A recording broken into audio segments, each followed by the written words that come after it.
I encourage you to read chapter 27 slowly. And I want you to imagine the scenes.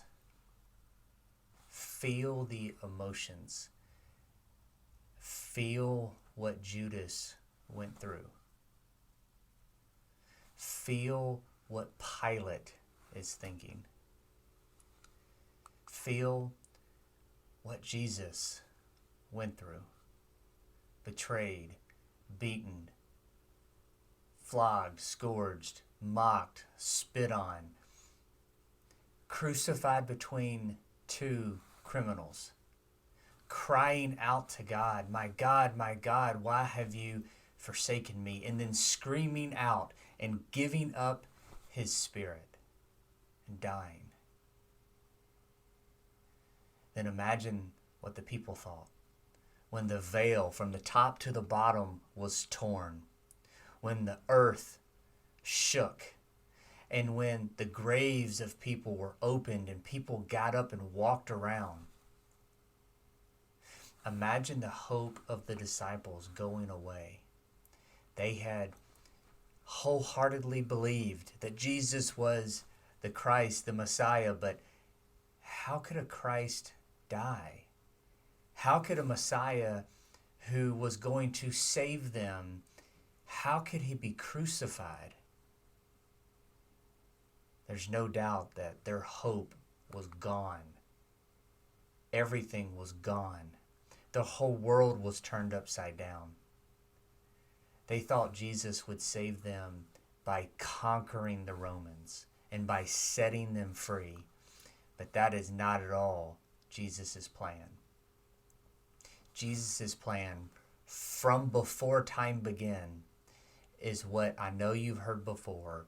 It's the gospel. And one of the ways that you can think of the gospel is the word substitution. Jesus is our substitute. We get what he deserves. He got what we deserve. We deserved to be beaten and mocked and crucified and separated from God, to cry out to God and God turn his back on us. But that's what Jesus got.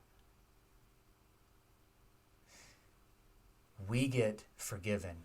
We get peace. We are made new. We have a relationship with God. Well, that's what Jesus deserved.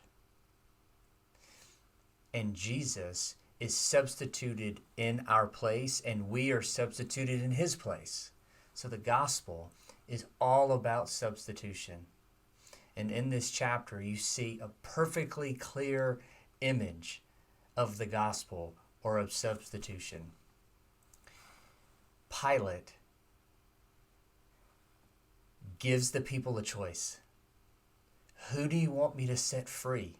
Barabbas, this murderer, this thief, this criminal, this man who deserves crucifixion? Do you want me to release him, or do you want me to release Jesus? And he asked the crowd, by the way, what has Jesus done wrong? Why do you want me to crucify him? Because they couldn't find anything wrong that Jesus had done. Nothing worthy to be punished and to be crucified. And the crowd shouted, "Crucify him." And I want you to think for a moment. Barabbas got what Jesus deserved. Jesus got what Barabbas deserved. So yes, the Romans were in control, and they ultimately crucified Jesus. The Jews, especially the religious leaders, they were the ones that were pushing Jesus to be crucified. So they had their part in it. Judas was the one who betrayed Jesus, so he played his role. But God was the one that put Jesus on the cross. God is the one who ultimately sets Barabbas free so that Jesus could go and die for sinners like Barabbas, like you and like me.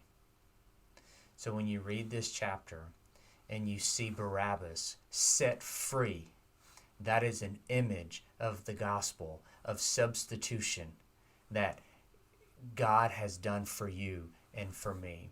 And I pray as you read this chapter, this story will take on new significance because ultimately you are Barabbas and so am I.